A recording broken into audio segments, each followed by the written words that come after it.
GP word. Abligate. Abligate. इसका सही हिंदी अर्थ होता है रुकावट।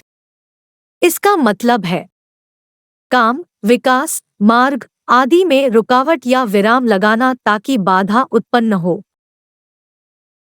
Let's know with sentence example. There was an abligate in this place. इस जगह में एक रुकावट था। नेक्स्ट मीनिंग्स: अटकाव, विराम, फंसा रहना, बांधन, अटकना, रुकावट डालना, व्यस्त होना, बाध्य करना, रोकना, अड़चन डालना, बाधा पहुंचाना, कसना। Let's know all 5 forms of abligate.